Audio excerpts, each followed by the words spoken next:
Hello everyone and welcome back to my YouTube channel, and today I will be talking about if the new Formula 1 aero rules that were introduced in 2021 hurt the low rake teams more than the high rake teams. But firstly, let's clear up what a low rake and a high rake is. So yeah, what is rake?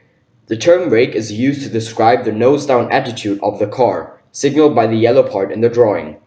So what are the benefits of having a high rake or a low rake car? It is accepted that, in the right conditions, a car which is designed with a high rake is able to generate more downforce from the floor and diffuser than a car with a low rake angle. Teams that use a high rake philosophy are Red Bull, AlphaTauri, McLaren, and Ferrari, for example. Generating downforce is probably the most important thing on an F1 car, and that is what the engineers are always trying to add to the car. Having more downforce on the car makes the car faster through the corners and will make the car treat the tires better. Though then, what is the benefit of having a low rake car? A low rake car has a longer wheelbase, which results in giving the floor more space to create that necessary volume in the area ahead of the diffuser. Though getting the low rake concept wrong and not being able to seal the edge of the floor volume will result in some weird side effects that you hope not to encounter. Mercedes and Aston Martin, for example, use a low rake philosophy. So now we know what different rake philosophies are. But how have they affected the new aero rules in 2021? In the beginning, it was suspected that the new rules would hamper the high rake cars more than the low rake cars. Though this has been proved wrong, it is in fact exactly the opposite way. We all know that the new rules for 2021 was to cut the floor off at the end to reduce downforce on the cars.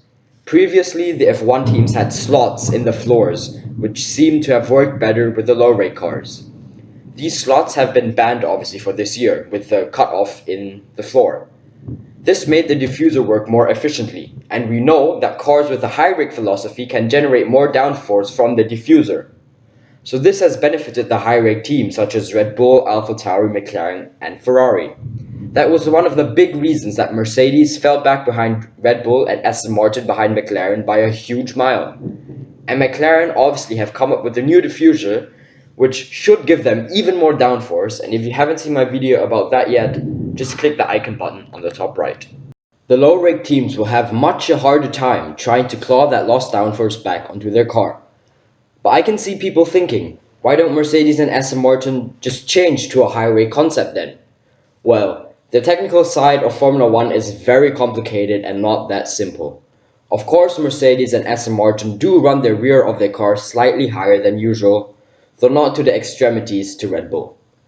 The shape and design of the rear suspension are based on running a low rake car. So, in order to change from a low rake to a high rake philosophy, you would have to redesign your rear suspension completely, though this is not allowed in the current regulations. The rear suspension is one of the homologated parts on this year's F1 cars, which means they have to use their rear suspensions from 2020.